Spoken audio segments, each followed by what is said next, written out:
मेरे से भय नहीं माना, आकर्षण वृत्ति जीव ही की सांप सामने आ गया, तूने क्यों काटा, मैं तुम्हें भस्म कर दूंगी। तो आपने कहा पहले हमारी प्रार्थना सुन लो। मेरे सर पर मृत्यु ने आकर के अपना शासन जमा लिया और कटवा दिया, मेरा कोई दोष नहीं। मृत्यु का आकर्षण किया महान तपस्विनी, भगवान व्यास देव जी ने ये लीला कथा गाई। मृत्यु का आकर्षण किया, साक्षात मृत्यु सामने आ गई, थर थर कांपने लगी। गौतमी जी ने कहा मैं अपने तपस्या के बल से तुम्हें भस्म कर दूंगी। हमारे ऐसे निष्पाप बालक को तुमने सांप के द्वारा प्रेरित करके कटवाया।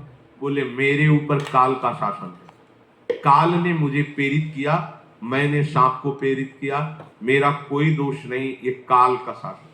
काल का आवाहन किया, काल उपस्थित हुआ। काल ने कहा कि मेरा इसमें कोई दोष नहीं, इस बालक के पूर्व जन्म के कर्म के द्वारा मैं प्रेरित हूं, इस बालक के कर्म से प्रेरित होकर मैंने मृत्यु को प्रेरणा की, मृत्यु ने सांप को प्रेरणा की और इसने डस लिया। अब आप बताओ किसका दोष है?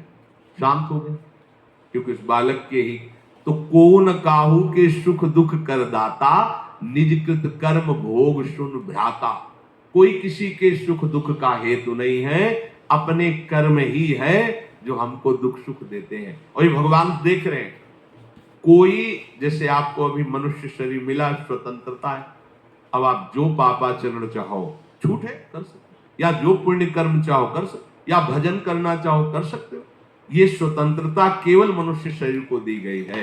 आपको जो पूर्व भोग मिल रहे हैं वो आपके पीछे के कर्मों के हैं। तो जो ज्ञानी जन होते हैं, विवेकी जन होते हैं, आए हुए प्रारब्ध को भोग लेते हैं, नया कोई पाप नहीं करते, निरंतर भजन करते रहते, भगवान की कृपा से मुक्त हो जाते। अगर भगवान की शरण में नहीं होगे, भजन नहीं करोगे, तो आपके ऊपर बहुत से ऋण है, दुर्गति हो जाएगी। ऐसा नहीं है। आप यहां भी तो देखो ना, आपके मकान, आपका व्यापार, सब कुछ आपका कहा जाता है, लेकिन सब कुछ सरकार का है। हर चीज का टैक्स देना पड़ेगा तुम्हें, पानी का भी टैक्स देना पड़ेगा, मकान का भी टैक्स देना पड़ेगा, और तुम भी जो करोगे वो पैसा दो सरकार को, टैक्स। तुम ऐसे फ्री थोड़ी जा नहीं होता, देना पड़ता है ना।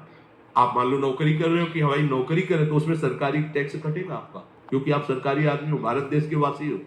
ऐसे ही ये टैक्स लगे हुए सरकारी भी, मातृ ऋण, पितृ ऋण, ऋषि ऋण, ये टैक्स है। ऐसा नहीं कि तुम कमाओ खाओ और इसके बाद मर के जाओ स्वर्ग मिलेगा। टैक्स चुकाओ। ये मनुष्य शरीर मिला, इन ऋणों से मुक्त हो। अगर नहीं हुए तो भी तुम्हें दुर्गति होगी।